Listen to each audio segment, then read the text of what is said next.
Aya basi okuvaako ku Fangoni Forest embeera nga bweri sinyangu wadde n'akamu okuvaako olunaku olwajja akawungeezi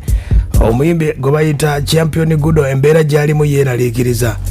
era abamulabyeko ebifaananyi abasobodde okuba ate nga birabyeko embeera sinyangu.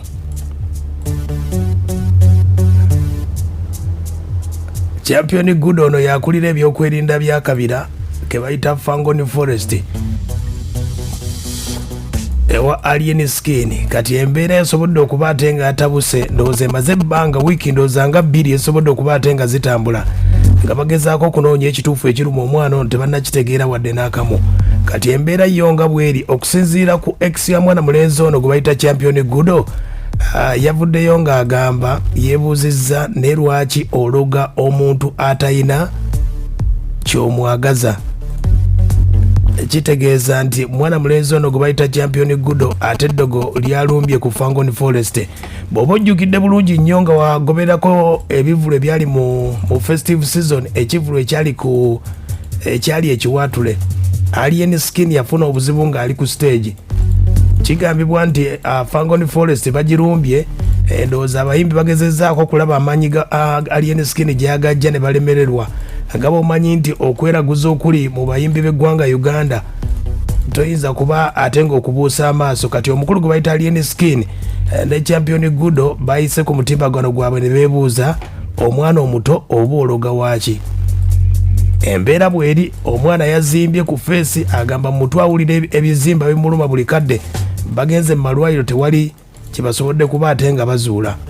Embeera bweri okuvaako ku Fangoni Forest era kigambibwa nti kino kiyinza okubaamu abayimbi abasobodde okuba ate bakikuliddemu okuba ate nga alien skin bamusuula kuba bagezezzaako mu kuba amawulire ne gagaana kati basobodde okuba ate nga bagenzaako okuba ate nga oba bamuleetera eddogo. Era kigamba nti alien skin ennaku ezimu okuyingira Fangoni Forest abuuka kisaakaate kubanga eddagala basinga diteeka ku mulyango gwe waayingirira. Embeera bweri okuvaako ku Fangoni Forest kabiraako nga bwe kiri. Kati embeera Champion Gudo agyogerako bw'ati kubanga si byangu wadde n'akamu goyiza ogendako n'onoonyerezaako n'olaba ebifaananyi ye bagamba bagenze mu malwaliro gonna wiiki 2 okuva Champion Gudo yagendako ewa maama we. Embeera yabatabukira olira beera tusekyuseemu waali nabadde mpulira bubimbi naye kati ekyusekyuseemu era olabange natewolokoka wano wabadde wazimbye kasoko tule webyatandikira wali owulira otya soko zimba fesi nasooka zimba wano nezimba ettamae nekigeja bwediti nenzimba liso nelizimba nga teriyaba nozimba fesi yonna bweti naye mukama yanyambye nengenda mponaawona nyamba ate omutwe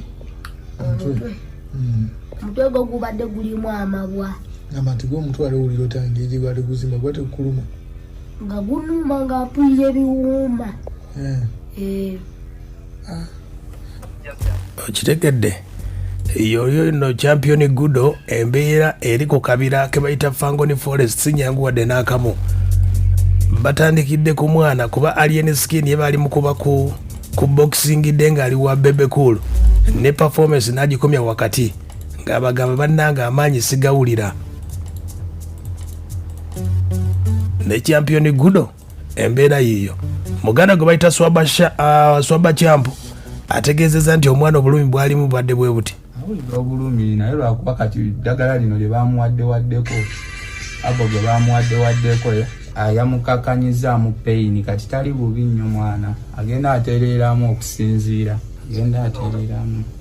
omutwe gwo gwabadde guzitowa naye ngera omanyi abaana abato lwakuba kale ejjo yabadde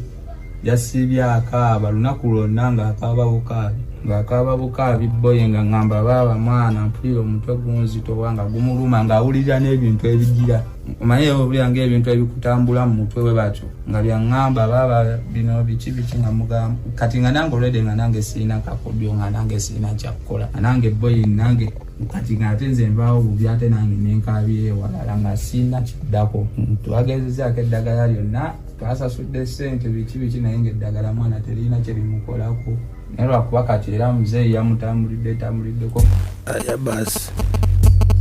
Swaba Champo agamba nti embeera basobedde eya Champion Gudo kwe kuba ate nga bagireese mu mawulire olw'ensonga nti bino si byakuzannya bagezezzaako buli kirimu. Omwana alinga ennumba gwe zirumye, alinga kalalonkoma gwalumye, alinga eyalwadde obulwadde obutategeereka wadde n'akamu. Champion Gudo ulira bamulunze mwana twavaamu keeno aŋŋamba ayagala laba muzeeyi kali ne tugenda muke waka tulabe ku muki muzeeyi bwe twatuka ewaka tubeerawo twatukawo ne tubeerawo ne batuusala ne twebaka kati okeera okumakya ng'azimbyemu eriiso yabadde azimbyemu eriiso ne ŋŋamba ayinza okuba balina kye bamuwadde ne kimuleetera ki alaje amuzeeyi aŋŋamba omwana wange ng'azimbye ne mugamba ezo endwadde z'abato babeerawo balwala ayinza okuba alina alaje ne mugamba akamutwale mu ddwaliro segera ne tumutwalawo mu kiriniki kuzimwawo ezamwanyawo ekawempe ne mutuusaawo ne basooka ne bakebera ne bagamba tewali kikola kikimuluma kati ne ŋŋamba ya abano naawe kawaani ayinza n'okuba ng'alina maaso ge gamuluma segera kati ne tugenda ewalala mu kiriniki ne maama naye twatuuseeyo ne baŋŋamba adde tebulabika naye ayinza okuba alinamu alaji ne bampa empeke ne muwa empeke we namuwadde empeke ne tumuwa empeke kuba naziguze na kizike nabawadde kizike ne bampa empeke ne tuddayo ewaka n'amira eddagala nga bwe batugambye bulungi twagenza ate okeerenkeera ng'atazimbye ng'azimbye nnyo kati w'omulabi akendedde. Aya basi y'ensonga eyo nno bweri ebiri mu ndongo y'eggwanga Uganda si byangu wadde n'akamu. Ndowooza wiiki ng'emu eyise omukyala gwe bayita Hajati Madina bibuuza yazimba omumwa, yali agamba nti yali agenda ku stage n'azimba omumwa nga buli wagenda ku stage ebigambo bibula. Enjo Sekandi eno nayo yasobola okuba ate nga abyogera, buli we yagendanga ku stage ebigambo byabula n'omumwa ne guzibako. Abayimbi bangi nnyo basobodde okuba ate balugendera mu mbeera eyo, abamu ne babasuula eddalu, abamu ne bagendera mu biragalalagala naye nga babeera balwanyisa maanyi gaabwe oba oliawo mu mbeera nga bweri alien skin. Abayimbi ate abayimbi tebatera kuva wuwe, kati nno wabatera okujja alien skin ne mu geeti ye takyayitamu abuuka kisaaka ate nno geego nno agafaako mu bayimbi naye nga ye Champion Gudo embeera gy'alimu yeeyo nno si nnyangu wadde n'akamu. Champion Gudo wamwe akulira ebyokwerinda.